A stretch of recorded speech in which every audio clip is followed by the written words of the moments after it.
All right, welcome to Hoops Tonight here at The Volume. Happy Tuesday, everybody. Hope all of you guys are having a great start to your week. We are going to do just Knicks Pacers in this video. Then we're going to come back live on YouTube later tonight to cover Game 5 of the Minnesota Timberwolves versus the Denver Nuggets. You guys know the drill. Before we get started, subscribe to the brand new YouTube channel so you don't miss any more of our videos. Follow me on Twitter at _JasonLT so you guys don't miss show announcements. Don't forget about our podcast feed, wherever you get your podcasts under Hoops Tonight, and keep dropping mailbag questions in the YouTube comments so we can keep hitting them throughout the rest of the postseason. All right, let's talk some basketball. So I don't want to get too far into the nitty-gritty in this game, really, because the last couple of games, Game 4 in Indiana and Game 5 in New York, were mostly just about effort. In Game 4, the Knicks looked exhausted, and the Pacers ran them out of the gym, and they played limited minutes and came home. And that was also a much earlier start in the day on Sunday, if you guys remember. So they got like a substantially larger amount of rest compared to what they got between Game 3 and Game 4. They're also coming home, also having lost 2 in a row. The desperation shifts heavily towards the Knicks. The Pacers have a little bit of comfort knowing that it's 2-2 and you've got another game at home, right? And the Knicks just kind of capitalized on that. You know, there was a quote that I saw from the pregame presser from Mike Malone tonight. Michael Malone, head coach of the Denver Nuggets. And he said, quote, "Yeah, you make adjustments. Sometimes I think too much is made of the adjustments. It's not really what you're doing, it's how you do it." And to me, you look at us in games 1 and 2 and compared to games 3 and 4, our players had a completely different disposition about themselves. So yes, maybe we did some things some different things offensively and defensively, but give our players credit because they realized what we were doing and how we were doing it wasn't the answer. And I thought that was really fascinating because I said the same thing after Game 2 of that series. It wasn't really about basketball. Denver just had not really joined the series physically. And like, we're going to talk about some specific X's and O's things that took place in today's game, like Deuce McBride joining the starting lineup, how that allowed the Knicks to attack Tyrese Haliburton, you know, Jalen Brunson kind of getting that early foul on Aaron Nesmith, leading him to Rick Carlisle to shift to Andrew Nembhard on the ball, and some stuff about Tyrese Haliburton being kind of passive. We're going to get into some of the basketball stuff, but none of that played nearly as big of a role as just the Knicks brought a hell of a lot more force tonight. They just played better basketball. And the Pacers did the same thing in Game 4. We have a tendency, and I've noticed this for a long time in the realm of basketball analysis, and like tactics are an important part of basketball analysis, but I agree with Michael Malone. I think it's leaned on a lot, a lot more than it probably actually relates to the outcomes of a lot of these games. Say, for instance, the story of this game is going to be Deuce McBride joining the starting lineup and everything he did tonight, guarding Tyrese Haliburton, the attacking Haliburton when he was hedging and blitzing, and Deuce McBride like quickly kind of like slipping out of those actions, right? But here's the thing. They got off to a 20-14 start. The Pacers were up 20-14 in this game. So like Deuce McBride still was playing a lot. We said after, I think it was in Game 3, I said, now that OG Anunoby's out, the best 5-man group that the Knicks have is Deuce McBride, Dante DiVincenzo, Josh Hart, Jalen Brunson, and Isaiah Hartenstein. Like, we've already known that was the 5 best guys. Like, honestly, the Knicks' energy didn't even really start to take over in this game until the middle to late first quarter. And so, again, like, it's important for us to talk about the tactics. I think it's a really good thing for us all to learn more about so that we can have a better understanding of what's taking place on the court. But make no mistake, generally speaking, the team that wins, it has more to do with who's playing the best basketball in all these little fundamental areas. Who's cutting harder, who's running in transition harder, who's sliding their feet better on the ball, who's setting better screens, who's being sharper when they're with their decision making, who's doing a better job attacking closeouts and making reads. Like, those are usually the things that determine who wins the game, more so than any sort of tactic, right? You know, like I literally thought that the Nuggets turned the Minnesota series around literally just by setting way better screens and handling ball pressure better.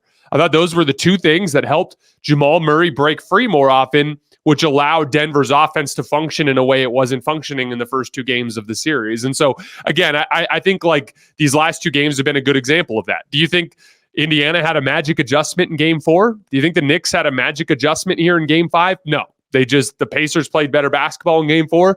and the Knicks played better basketball in Game 5. On that note, let's talk a little bit about some of the specific basketball dynamics that took place in this game. So Deuce McBride did an amazing job defending Tyrese Haliburton and played him into some of his worst tendencies, which have to do with being passive and not looking to score enough.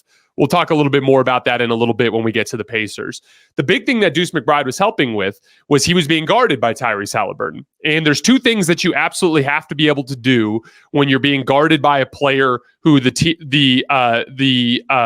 specific player's team is going to ask him to hedge and recover or to blitz. Basically meaning when that player comes off the screen, Tyrese Haliburton is either going to jump out to cut off the driving lane or jump out to blitz, meaning leaving Deuce McBride. You have to be able to hit threes quickly while sliding your feet out of the screen and quickly getting set up at the three-point line. And two, you have to be able to make quick decisions when the defense reacts to you. And Deuce McBride just did an amazing job of that in this game.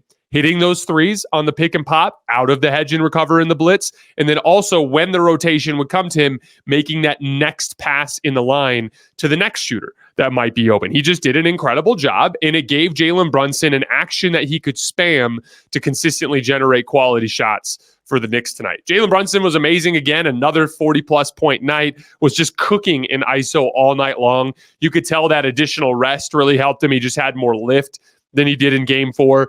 He got Rick Carlisle to bail on Aaron Nesmith with about 8 minutes and 30 seconds left in the first quarter after he picked up a foul on him on an and one.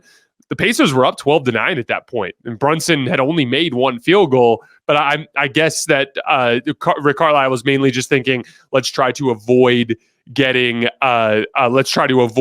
up that second foul. And we just know Jalen Brunson's really comfortable against Andrew Nembhard. He had an in and out dribble on him where he literally in and outed Nembhard, and Nembhard went flying off the screen to the right, and Brunson just had a wide open layup. He's just really comfortable in that matchup. He got going. Then even when Nesmith came back on him, he kind of was a little bit more comfortable and in rhythm.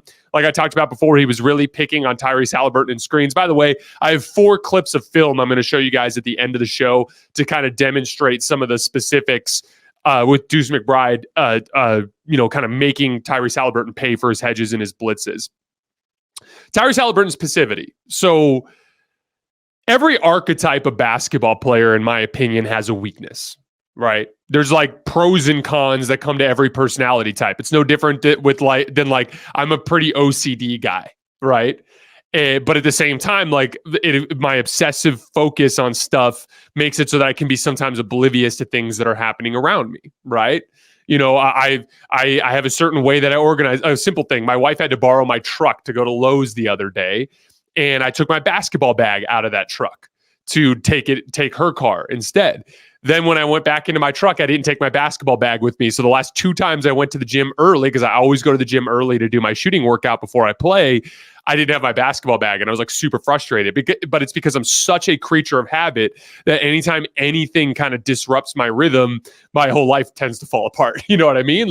It's a downside of my personality. But the upside is my OCD leads to me getting into really good rhythms. And so I'm really good at kind of keeping a daily routine, which helps me be a better basketball player. It helps me run a better show. There's upsides and there's downsides, right? Same thing goes with basketball players. If you're a high motor player, usually that helps you bring energy when your team needs it, and it can, invigorate your team. But at the same time, those guys tend to gamble a lot. They tend to make mistakes. They tend to foul too much. Those are all characteristics of high motor players because they're always going 100 miles an hour. Super emotional guys, they can get their team to kind of meet them at a level emotionally, which can be a good thing. They can also get the other team to overreact to things and get caught up in some of the emotional elements. But as we know, that can lead to technicals, overly physical play, getting themselves ejected or suspended, right? That's a downside of the super emotional players, right? Assassin-minded scorers that are always looking for their own shot. They can get hot and they can carry you home, but they can also miss easy reads and play their teammates out of rhythm, right? Pass-first offensive engines like a Tyrese Haliburton, other players like Nikola Jokic, LeBron James when he was in his prime, those pass-first guys, they can keep everyone in rhythm and control the offense, and they're usually offensive engines that can really lead an offense to a high level almost individually, but they sometimes can be too passive. There were moments in LeBron's career where he needed to look to shoot, but instead he would make the right play, right? There were times where early in the Timberwolves series where you're like, why is Nikola Jokic passing out of single coverage? And he's like, but you even hear him after the game. It's like, maybe we should trust the pass more. It's like it's programmed into their basketball identity, right? And with Tyrese Haliburton, he takes 9 shots tonight. You take 9 shots on the road in a 2-2 game when your offense is struggling to score. That's part of your job as the offensive engine. He's been taking 11 threes a game over the last few weeks and hitting over 40% of them, and he only took 4 of them tonight. Now, some of that is a credit to Deuce McBride, but again, there's a certain part of that where like Tyrese, just like LeBron did over the course of his career, just like Jokic did in this series, and we know that he's capable of, Tyrese, part of his development is going to be understanding that there are times when he has to be aggressive, and there are going to be times when he has to look to score, and he's been a little inconsistent, especially on the road in this playoff run in that regard. First playoff run really as the leader of his team. Obviously, there's going to be some growing pains along the way. I thought tonight was an example of him being overly passive. I think the Pacers will probably extend this series to 7 just because it's a shorthanded Knicks team and they're really undersized and it's difficult to win on the road when you have physical disadvantages. Can't count the Knicks out, though. They certainly can win Game 6, but I am sticking with my pick for the Knicks to win the series. I just think they'll probably do it in 7. The NBA playoffs are heating up, and so is the action at DraftKings Sportsbook, an official sports betting partner of the NBA. With same-game parlays, live betting, odds boosts, and so much more, don't miss out as the NBA postseason winds down. So, lots of great odds for the second round. If you still think the Nuggets are going to come back and beat the Timberwolves, you can get them right now at plus 105. Thunder Mavs starts here shortly. And if you like the Mavs to win that series, you can get them at minus 105. And if you're new to DraftKings, you got to check this out. New customers bet $5 to get 150 in bonus bets instantly. Download the DraftKings Sportsbook app now and use code HOOPS. That's HOOPS. That's code HOOPS for new customers to get 150 in bonus bets when you bet just $5. Only on DraftKings. The crown is yours. All right, before we get out of here, let's take a quick look at some of these hedge and recover plays that I was talking about. So here's the first one. Let's go fast forward here as Jalen Brunson. You can actually see him calling out the action as he's walking up the floor. Look at him wave the first screener off. He's waving the first screener off, and he's calling for Deuce McBride to come set the pick. Now, as we know, Tyrese Haliburton, they kind of went to some blitzing later on, but his first responsibility here, I think, based on what I can tell, obviously I couldn't tell for sure unless I talked to Rick Carlisle, but I think he was just trying to hedge and recover to start the game. But we do know that Rick Carlisle will throw random blitzes to mix up coverages, right? But on this play, as you can see, as Brunson's waiting for the screen is set up on the right side, right? It looks like it's setting up on the right side. Tyrese Haliburton is getting ready to hedge on this side. Brunson spins off of Nesmith to go the other way. Nice reversal of the screen angle from Deuce McBride there. Now Tyrese's hedge has to move down here. So Tyrese has to get back in front. And remember, Tyrese is not allowed, as part of the hedge and recover, Tyrese is not allowed to bail out back to Deuce McBride until he's completely cut off the driving lane long enough for Aaron Nesmith to recover. Takes Aaron Nesmith a minute. And you can see Tyrese doesn't ever have a chance to get back. So Deuce McBride kind of sits there in that three-point shooting slot on the left wing, knocks down the shot. So that's the first example of them attacking Tyrese. Let's take a look at a couple more.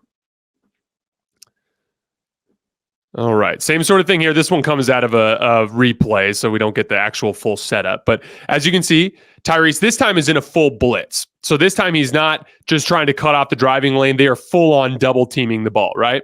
But Deuce McBride quickly relocates, makes himself available. Nice job of Jalen Brunson, too, dragging the blitz out. When you drag it out like this, it creates more space to operate over here, which makes for a longer rotation on the weak side. So Pascal Siakam rotates. Deuce McBride catches. Now he's not in position to shoot, but he is in position to make the next read in line. Nice little screen here from Precious Achiuwa on Obi Toppin, too, to try to disrupt that closeout to Josh Hart. Josh Hart drives the closeout, gets into the lane, and scores. So that's advantage basketball that's created by attacking that Tyrese Haliburton blitz and Deuce McBride making that first decision. Again, anytime there's that 4-on-3, that first decision is usually the one that will determine whether or not it ends in a made basket. Let's see another one. Okay. Deuce McBride comes to set it. Once again, we get a hard blitz. Deuce McBride quickly makes himself available. Kick out pass, rotation from Pascal Siakam, extra pass to Josh Hart, knocks down the three. Again, that first read, setting the whole thing up. And then here's the last one I'll show you guys. Same sort of setup.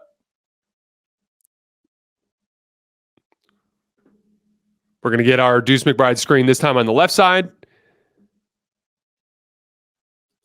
It's hard to say if that was a hedge or a blitz, but Deuce McBride slips out of it. Once again, in order for this to work, he has to be able to quickly knock down the three, quickly gets his feet set, lines it up, knocks it down. I'm going to go ahead and say that that's probably a blitz, just because of how far away from the basket it is. Typically, the goal of the hedge is to stop Jalen Brunson from driving, but this is so far away from the basket. But they blitz, and again, just Deuce McBride just quickly making himself available and knocking down that three. They were spamming that in this game and getting a lot of really, really good stuff out of it. So yeah, shout out to Deuce McBride. I thought he did a really good job of kind of like giving Jalen Brunson an action that he could spam down at the beginning of that game to get advantages. And again, like whenever you can get an action that gets the defense in a rotation easily, and it makes it so that Jalen Brunson doesn't have to attack one-on-one every single time down the floor, those are ways to eat innings over the course of the game so that the shot-making piece for Jalen Brunson is something that he can kind of like space out a little bit more so that fatigue doesn't play a role. Nice win for the Knicks. Again, energy I thought played the biggest role, but I wanted to get into some of the basketball stuff. Obviously, Game 6 is going to be a big one back in Indiana. We will be covering that game as well here in 2 days.